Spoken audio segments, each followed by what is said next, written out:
Expecting Keir Starmer, the UK Premier. Yes, he's coming tonight. What do you think of him? Some of his colleagues in government are quite critical of you. Well, I'm going to see him in about an hour, so I have to be nice, right? Understand? He's done a poor job. Crime is up, a lot of problems. And I don't think he should be criticizing a representative of the United States that can do so much good for the United Kingdom. We talked about it before. But I actually think he's very nice. I think he ran a great race. He did very well. It's very early, but he's popular, and I'll be seeing him, and I'll send you regards. Trump calls Starmer an idiot, but is he right? The Labour leader's energy policies have come under fire, with critics claiming they're driving up costs for everyday Brits. But there's more to this story than meets the eye. From his meteoric rise to his current struggles, Keir Starmer's political journey has been anything but smooth. We'll unpack the controversy surrounding his decisions and explore why even international figures are weighing in on UK politics. Before we move on, I'd like to ask you a small favour. If you appreciate this content, please take a second to like this video and subscribe to the channel. Over 98% of you watch the videos without subscribing. It costs you nothing, but it makes a huge difference to us. So did you click the subscribe button? Great. Thank you so much. Now back to the video. Remember when Keir Starmer burst onto the scene as Labour's new leader? He was supposed to be the breath of fresh air British politics desperately needed. With his background as a prosecutor and promises of accountability, Starmer painted himself as the antidote to years of political chaos. Donald Trump has attacked him. Elon Musk has attacked him as well. Trump says it is a very big mistake by increasing the windfall tax on North Sea oil and gas. He's under attack all the time, isn't he? And it seems like every step he takes at the moment, he's under attack.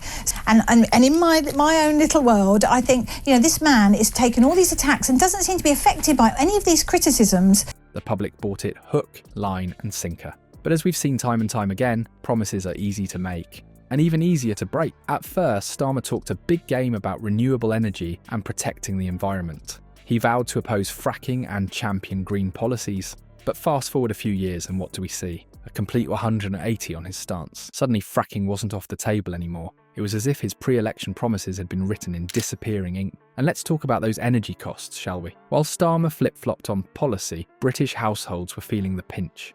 Energy bills skyrocketed, with some families seeing increases of over 50% in just 1 year. The public sentiment? Outrage, pure and simple. People who had put their faith in Starmer felt betrayed, left out in the cold, quite literally, as they struggled to heat their homes. So how did our illustrious leader respond to this growing discontent? The reality is this.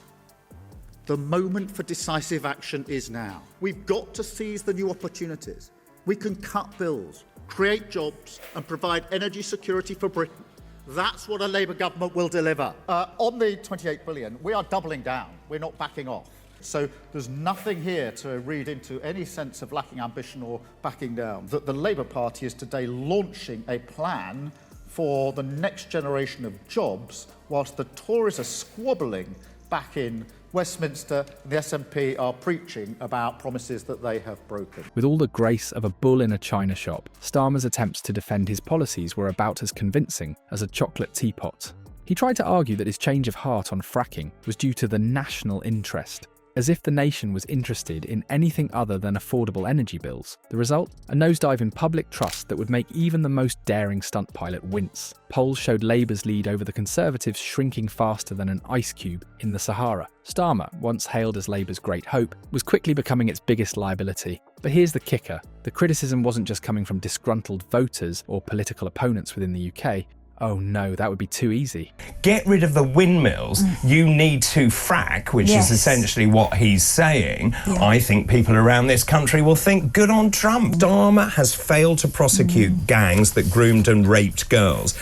This is such a strong statement. There's a game plan here, I think. Look at, if you think he's been in power now for 6 months, Starmer, and look at how many failings we've seen. Instead, Starmer found himself in the crosshairs of none other than Donald Trump. Yes, that Donald Trump, the former US president, never one to mince words, was about to add his unique brand of commentary to the mix. And let me tell you, when Trump starts calling you names, you know you've really made it in the world of political infamy. Just when you thought Keir Starmer's political woes couldn't get any worse, enter Donald Trump. The former US president, never one to shy away from controversy, decided to weigh in on UK politics with his usual subtlety, which is to say, none at all. Trump's recent comments about Starmer have sent shockwaves through the political landscape, leaving many to wonder, is this the final nail in the coffin for Labour's embattled leader? Trump didn't mince words when he called Starmer an idiot over his energy policies. It's not every day that a former leader of the free world takes aim at a British opposition leader. But then again, Trump isn't your average ex-president.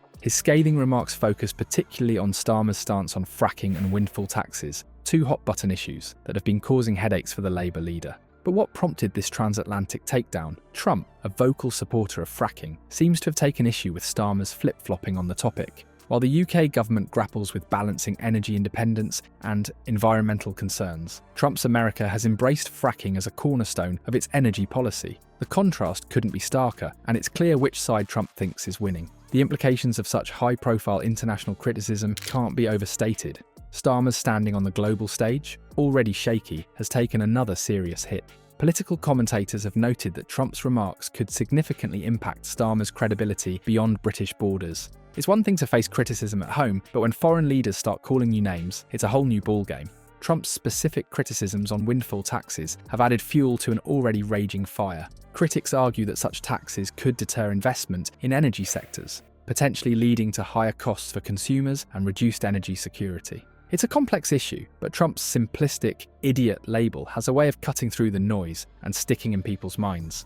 As different countries grapple with approaches to energy independence, Starmer finds himself caught in the crossfire of a global debate. Expert opinions suggest that his energy policies may lack feasibility, particularly in light of rising energy costs and public dissatisfaction. With Trump's comments adding another layer of international scrutiny, how will this impact Starmer's already precarious position? The answer, it seems, is not well. The international criticism has further eroded Starmer's credibility, leaving him increasingly isolated on the world stage. What was once seen as a promising political career now looks more like a cautionary tale of how quickly fortunes can change in the cutthroat world of politics. But here's the kicker. Trump wasn't the only high-profile figure taking aim at the Labour leader. As Starmer's reputation continues to crumble, more voices are joining the chorus of criticism, turning what was once a whisper of discontent into a deafening roar. Keir Starmer's political journey reads like a cautionary tale. From Labour's great hope to a leader on the brink, his fall from grace has been nothing short of spectacular. The coming months will be make or break for Starmer and Labour. Can they pull off a miracle comeback? Or is this the beginning of the end? Experts suggest Starmer's leadership's hanging by a thread. Former Labour supporters are jumping ship faster than rats from a sinking vessel. With a general election looming, the party's in dire straits. But let's not forget, politics is a fickle game. We've seen leaders rise from the ashes before. Could Starmer be the next Phoenix? Or is he destined for the political scrap heap? As voters, we can't afford to be complacent. Promises are cheap, but actions speak volumes. It's up to us to hold our leaders' feet to the fire, regardless of their initial charm or perceived integrity. After all, today's political darling could be tomorrow's cautionary tale. The question is, are we paying attention?